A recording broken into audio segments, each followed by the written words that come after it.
जय श्री राम भक्तों। भले ही सावन सोमवार का व्रत रखना या ना रखना, लेकिन सावन के चौथे और सबसे महत्वपूर्ण आखिरी सोमवार के दिन शिवलिंग से ये गुप्त चीज लिए बिना घर मत लौटना।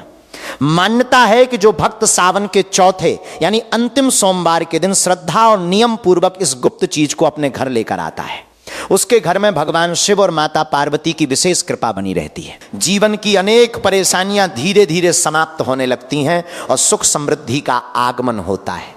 अगर आप भी चाहते हैं कि सावन के इस अंतिम पड़ाव पर भगवान भोलेनाथ और मां पार्वती का विशेष आशीर्वाद आपको मिले, तो इस वीडियो को अंत तक जरूर देखें, क्योंकि आज हम आपको उस गुप्त चीज के बारे में बताएंगे जिसे सावन के चौथे आखिरी सोमवार के दिन शिवलिंग से घर लाना बेहद शुभ माना गया है। भक्तों, इस बार 30 जुलाई से सावन का पावन महीना प्रारंभ हो चुका था और अब सावन अपने अंतिम पड़ाव पर पहुंच चुका है। सावन का तीसरा सोमवार 17 अगस्त को था और चौथा तथा अंतिम सोमवार 24 अगस्त को पड़ने जा रहा है। ये अंतिम सोमवार अपने आप में अत्यंत सिद्ध, शुभ और फलदायी माना जाता है।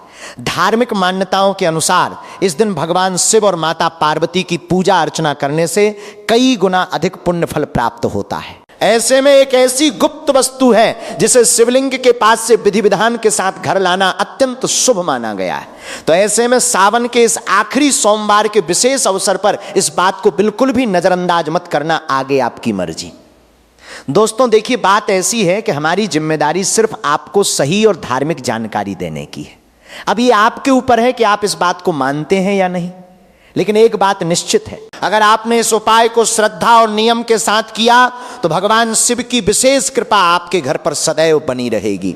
दोस्तों, पूज्य गुरु जी ने भी अपने प्रवचनों में बताया है कि सावन के आखिरी सोमवार के दिन भगवान शिव की पूजा के बाद शिवलिंग से जुड़ी इस गुप्त वस्तु का विशेष महत्व होता है। और भक्तों, इस बार सावन के अंतिम सोमवार के दिन को हल्के में लेने की भूल बिल्कुल मत करना, क्योंकि इस बार सावन का अंतिम पड़ाव अत्यंत शुभ संयोग में हो रहा है। इसीलिए विशेष रूप से शिव भक्तों को इस दिन कुछ खास नियमों का पालन करना चाहिए और उस गुप्त वस्तु को सही विधि से घर लाना चाहिए। यदि कोई भी स्त्री या पुरुष बिना जानकारी के इस महान अवसर को यूं ही गंवा देता है तो वह भगवान शिव की विशेष कृपा से वंचित रह सकता है।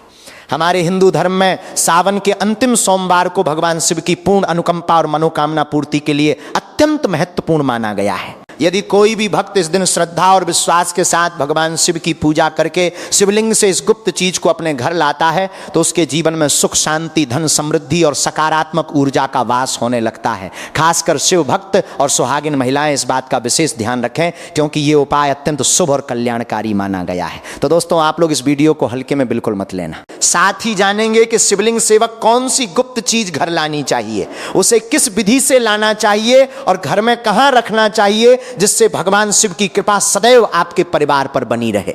साथ ही इस वीडियो में हम जानेंगे कि इस उपाय को करते समय कौन कौन सी गलतियां बिल्कुल नहीं करनी चाहिए, क्योंकि छोटी सी भूल भी इस उपाय का पूरा फल समाप्त कर सकती है। साथ ही भक्तों, हम आपको इस वीडियो में बताएंगे कि सावन के इस तीसरे और चौथे आखिरी सोमवार के दिन कौन से 3 विशेष कार्य जरूर करने चाहिए जिससे भगवान भोलेनाथ शीघ्र प्रसन्न होते हैं।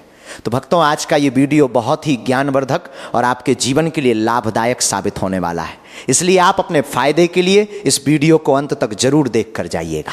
साथ ही इस वीडियो में हम आपको बताएंगे कि सावन के अंतिम सोमवार के दिन भगवान शिव को कौन सी चीजें अर्पित करनी चाहिए, कौन सी चीजें नहीं चढ़ानी चाहिए, और वो 3 से 4 चमत्कारी उपाय भी बताएंगे जिन्हें हर शिव भक्त को सावन के इस अंतिम सोमवार के दिन अवश्य करना चाहिए, ताकि भगवान भोलेनाथ और माता पार्वती की कृपा आप पर सदैव बनी रहे। दोस्तों, अगर आप लोग भी भगवान शिव और माता पार्वती जी के सच्चे भक्त हैं तो तुरंत इस वीडियो को लाइक कर दें और इस चैनल वास्तु धर्म को सब्सक्राइब कर लें और कमेंट बॉक्स में लिख दें ओम नमः शिवाय, हर हर महादेव। दोस्तों, इस बार 30 जुलाई से सावन की शुरुआत हो चुकी है और 28 अगस्त को इसका समापन होगा। इस सावन में 4 सोमवारी व्रत पड़ रहे हैं। पहला सावन सोमवार 3 अगस्त को था, दूसरा 10 अगस्त को, तीसरा सावन सोमवार 17 अगस्त को है और चौथा एवं सबसे महत्वपूर्ण अंतिम सोमवारी व्रत 24 अगस्त को है। कहा जाता है कि सावन के इस महीने में और विशेष रूप से तीसरे व चौथे अंतिम सोमवार के दिन किसी भी व्यक्ति ने भगवान भोलेनाथ की थोड़ी सी भी पूजा साधना या क्रिया कर ली तो उस व्यक्ति के जीवन की सभी मनोकामनाएं पूर्ण हो जाती हैं। उस व्यक्ति के जीवन के हर कष्ट खत्म हो जाते हैं और उस व्यक्ति के जीवन में धन आना शुरू हो जाता है। सबसे पहले आपको भगवान भोलेनाथ के मंदिर जाना होगा। ये जितने भी उपाय आपको बताए जाएंगे ये मंदिर के उपाय होंगे। देखिए होता क्या है कि कई लोग हमसे पूछते हैं कि गुरुजी हमारे घर पर शिवलिंग है, क्या हम घर पर पूजा नहीं कर सकते हैं? तो इसका उत्तर है नहीं भक्तों, आपको मंदिर जाना पड़ेगा, क्योंकि मंदिर का जो शिवलिंग होता है और जो घर का शिवलिंग होता है इसमें बहुत ज्यादा फर्क होता है। जो मंदिर का शिवलिंग होता है दोस्तों, इसकी जो ऊर्जा और एनर्जी होती है वो आपके घर के शिवलिंग से करोड़ों गुना ज्यादा होती है। इसमें ऐसी दिव्य और सकारात्मक ऊर्जा होती है जिसके सामने अगर आप थोड़ी सी भी पूजा करते हैं तो तुरंत ही उसका फल आपको मिलता है और आपके जीवन की हर परेशानी चली जाती है। तो आपको जितने भी आज उपाय बताए जा रहे हैं आपके जीवन की परेशानी को खत्म करने के लिए और आपकी मनोकामना पूर्ति के लिए, उस उपाय के लिए तो आपको मंदिर ही जाना पड़ेगा। सावन का अंतिम सोमवार ऐसा पावन दिन है कि इस दिन अगर आप मंदिर जाकर भगवान भोलेनाथ की पूजा आराधना कर रहे हैं तो मान के चलिए दोस्तों, आपके जीवन में कभी कष्ट आ ही नहीं सकता।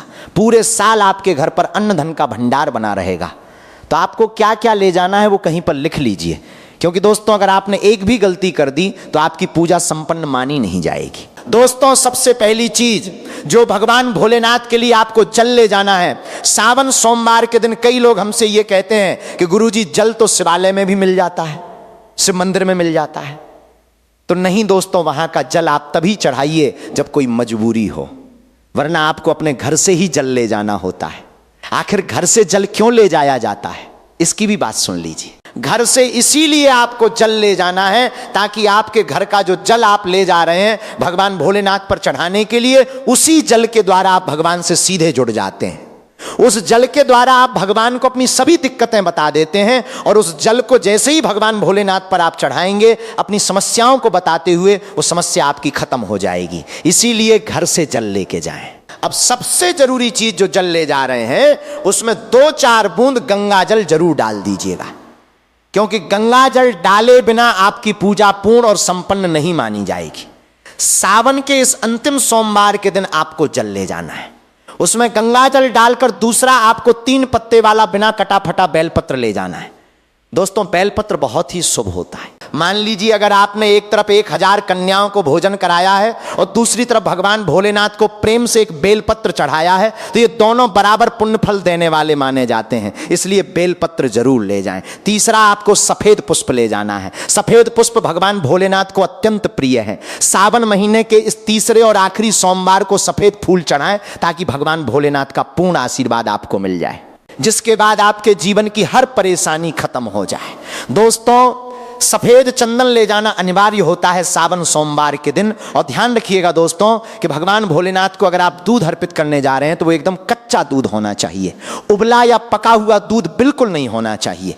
अब आपको और क्या क्या ले जाना है, देखिए अगर आप चाहते हैं कि आपकी हर मनोकामना पूरी हो तो एक छोटा डिब्बा लीजिए, उसमें काली मिर्च भर कर ले जाइए। बहुत ध्यान से सुनिए, जितनी बातें आपको बता रहे हैं एक डिब्बे में काली मिर्च भर लें और एक लाल कपड़ा लीजिए, उसमें लौंग और कपूर रखकर मौली धागे से बांधकर एक पोटली बना लीजिए और इसे अपनी जेब में रखकर ले जाइए। सिर्फ इतनी चीजें आपको ले जानी है सावन के इस अंतिम सोमवार को। अब आपको पूजा कैसे करनी है चलिए आपको बताते हैं। बहुत ध्यान से अंत तक देखिएगा और जितनी भी चीजें आपको बताई जा रही हैं इन चीजों को आपको ले जाना है और शिवालय से वापस लेकर आना है अपने घर पर, ताकि आपको धन की प्राप्ति हो सके और आपकी कोई भी मनोकामना हो वो पूर्ण हो जाए।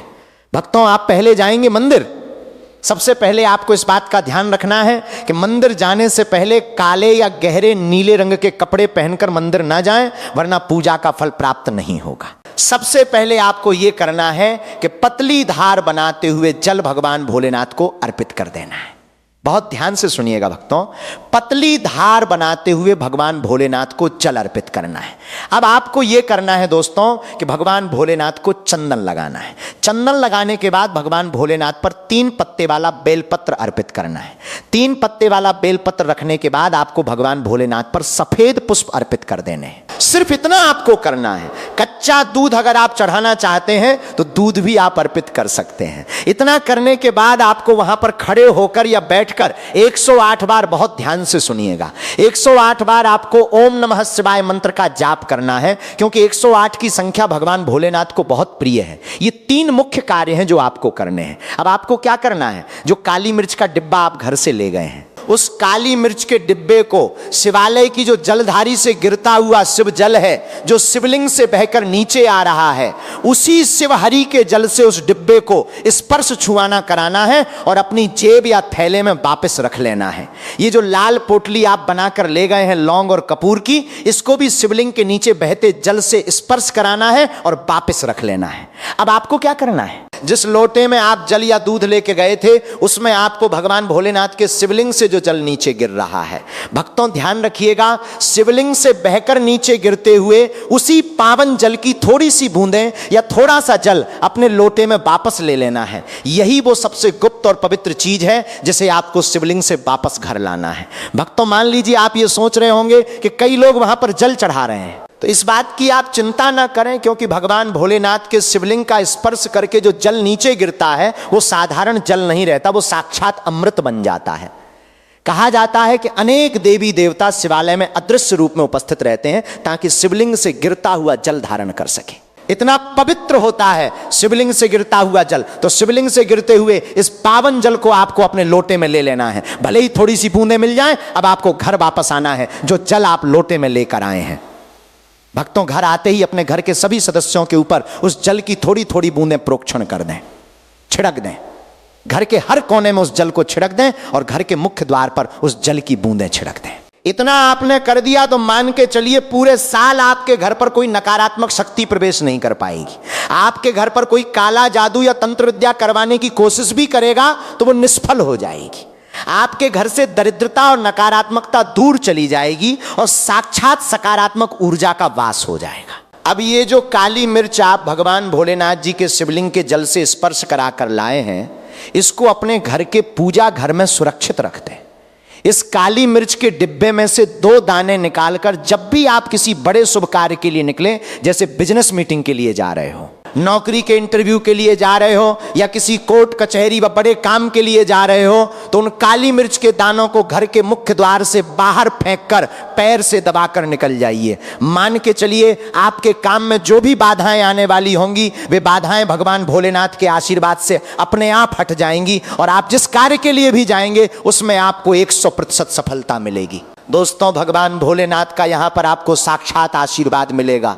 सावन के तीसरे और चौथे आखिरी सोमवार के दिन यदि आप शिवलिंग पर गन्ने का ताजा रस अर्पित करते हैं तो माता लक्ष्मी आपके घर में साक्षात स्थिर हो जाती हैं और दरिद्रता कितनी भी बड़ी हो या कर्ज का पहाड़ कितना भी ऊंचा हो, वो महादेव के सामने घुटने टेक देता है। यदि आपको लगता है कि आपके घर में पितृदोष है या राहु केतु की महादशा चल रही है या बनते काम ऐन वक्त पर बिगड़ जाते हैं, तो जल के अंदर थोड़े से काले तिल मिलाकर ओम नमः शिवाय का 108 बार जाप करते हुए सावन के अंतिम सोमवार को शिवलिंग पर अर्पित करें। अब बात करते हैं शिव जी के सबसे प्रिय और दिव्य फल धतूरे की। लोग अनजाने में पैरों से कुचलकर जितने मर्जी धतूरे शिवलिंग पर चढ़ा देते हैं, जो कि पूरी तरह गलत और वर्जित है।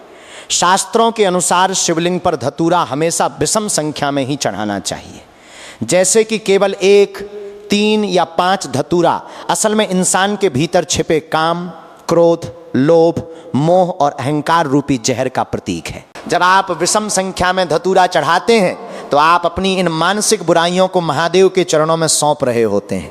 इसके साथ ही सावन के इस अंतिम सोमवार में पंचामृत का भोग लगाना चाहिए, जिसमें शुद्ध गाय का कच्चा दूध, गाढ़ा दही, घर का शुद्ध घी, शहद और मिश्री शामिल हों। ये सभी सामग्री शिव जी को अत्यंत तृप्त करती है। लेकिन याद रखें कि पंचामृत में कभी भी बाजार के डिब्बा बंद या मिलावटी चीजों का इस्तेमाल भूल कर भी ना करें। सावन के महीने में बेलपत्र का महत्व तो बच्चा बच्चा जानता है, लेकिन बेल